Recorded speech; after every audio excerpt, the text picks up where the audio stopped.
Hello everyone, my name is Hector Perez and I'm presenting on behalf of the Seismic Hazard and Risk Group of the Colombian Geological Survey. We, the SGC, are the technical and scientific institute of the national government, responsible, among others, for the research, analysis, assessment and monitoring of the geological hazards.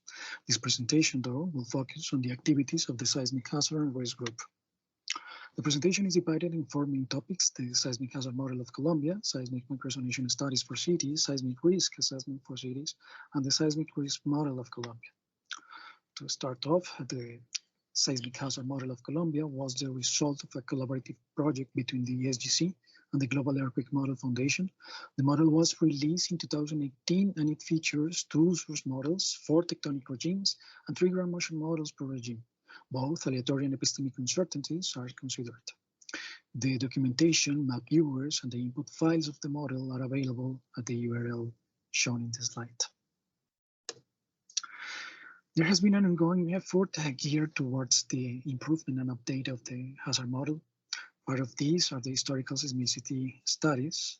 To the present day, the group has assembled and analyzed 81 earthquakes that had affected the country since the 70th century. Causal earthquake parameters are estimated from the assessment of the microseismic intensities. Microseismic data and other resources are managed, are made available in an online information system. Here you can see the URL and also a related publication. Another ingredient of the seismic hazard model is the strong ground motion catalog that integrates historical and instrumental earthquakes. The current version of the catalog spans the period between 1610 and 2020. It includes around 16,000 events, including aftershocks, with moment magnitudes above 3.5. The information is available online, and the URL and also related publication is at the bottom of the slide. Together with the Instituto Geológico Minero de España, we're carrying out a neotectonic study for the Algeciras-Guaycaramo faults. The objective is to characterize the seismic activity rate of the fault using exploratory trenches, exploratory geophysics, and geochronologic data. And finally, in collaboration with Professors Carlos Arteta, Vicente Mercado, and the PhD student César Pájaro from the Universidad del Norte in Barranquilla, Colombia, we have developed a new set of ground motion models for subduction and shallow crustal earthquakes, and also one for the Bucaramanga nest that is still under development.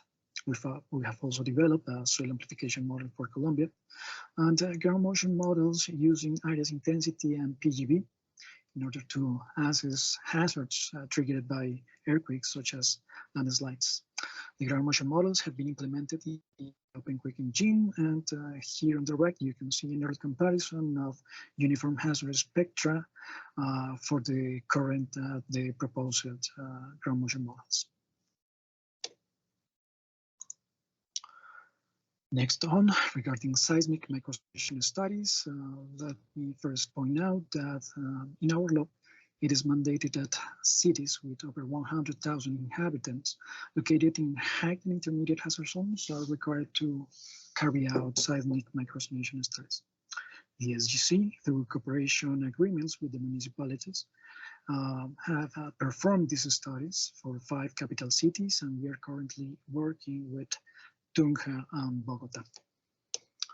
As general steps in these studies, we can first name the seismic hazard assessment at rock level, and these intensities are later used as targets for the selection and scaling of ground motion records. Second, we deploy temporary seismic networks, and the recorded accelerogram are used in the calibration and validation of soil models. Third, we conduct a characterization of the physical, mechanical, and dynamic properties of the soil layers. The combination of geology, geomorphology, geophysical, and geotechnical information and topography allows the conceptual modeling of these layers. With these models, we create one-dimensional soil models to estimate the amplification factors, the 1D amplification factors, and 2D nonlinear models are also used to capture amplification due to topographic effects.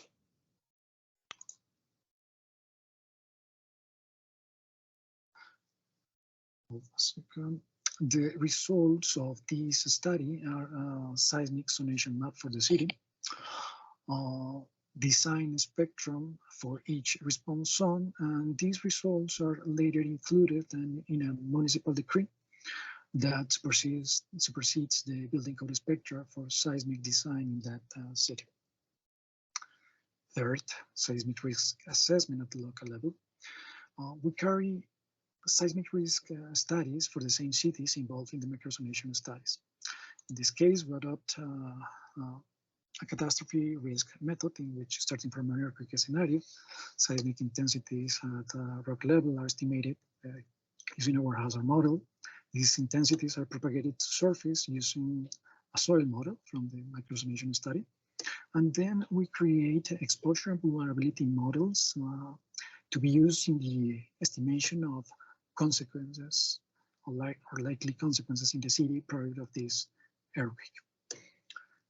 We carry out probabilistic and scenario-based seismic risk assessments, and for the hazard scenarios, we use historical information, historical earthquakes, and also likely earthquakes derived from a seismic hazard aggregation. Our exposure model, we usually consider residential and office buildings as well as population. The most frequent available attributes are the location of the building, the use, socioeconomic strata, build area, cadastral value, population, number of stories, and building typology. For our vulnerability models, we try to reproduce specific code provisions for the city, but we resort to simplified analysis models to carry out the time history analysis. Our fragility and vulnerability curves are derived using a building-based approach, but with due consideration of the soil effects. For the probabilistic assessments, we report metrics results such as average annual losses, annual rate of collapse, and for the event-based risk assessment, the metrics are direct economic losses, spatial distribution of damaged buildings, number of buildings in collapse or severe damaged states, number and distribution of injured people and fatalities. And finally, at the national level, we are still working on the seismic risk model of Colombia. This is for residential buildings and population, and the objective is to estimate at a regional level the consequence of a potential earthquake. We want this model to be used in the assessment of the capacities of the government to respond and recover from regional events, and also we want to provide information for disaster risk reduction policies, including financial protection and insurance, among others. This is a big project, so given the scale, we needed many partners. Hence, we established a cooperation agreement with the Colombian Association of Engineering Faculties, under which 12 universities were assembled. Public and private institutions and organizations and companies also joined the project. We received technical advisory from Eduardo Miranda from Stanford University for the vulnerability model. And we have recently joined efforts with GEM and also with the National Unit for Disaster Risk Reduction for the risk model. For the national exposure model, we developed exposure models for 64 municipalities that, along with the cities that already had exposure model, we managed to cover 60% of the population. We use public information such as census and cadastral data, all tied to our National Geostatistics Reference Framework. And we also use Google Street Maps and Street Views. For each municipality, we conducted virtual inspections, building samples, and the retrieved information is being stored and processed on an application that we developed for that purpose. We are also starting the development of a national cost model to unify the estimation of the replacement value of the building typologies. This is an example of the type of results that we are producing. for the exposure model. And finally, regarding the vulnerability model, we prioritized 7 building typologies, the most common in the building. For each building typology, we put together sets of construction plans, and from those plans, we created databases of building attributes and mechanical properties of construction materials. These databases allowed us to identify multiple index buildings per typology, or define archetype buildings when the databases were not robust enough. The archetypes were designed structurally when needed, and the universities developed platforms to expedite the generation of the nonlinear models. The ground motions were selected and scaled to be consistent with the hazard in high, intermediate, and low seismic zones in Colombia. The fragility curves are being generated using drift-based damage thresholds. Vulnerability curves will be obtained from simplified loss assessment using a history-based approach. In both cases, building-to-building variability is considered via 3 or more index or archetype buildings. We expect that the results of this project will be available by the end of this year. And to conclude this presentation, I want to introduce you to the group of professionals behind all the work. Thank you.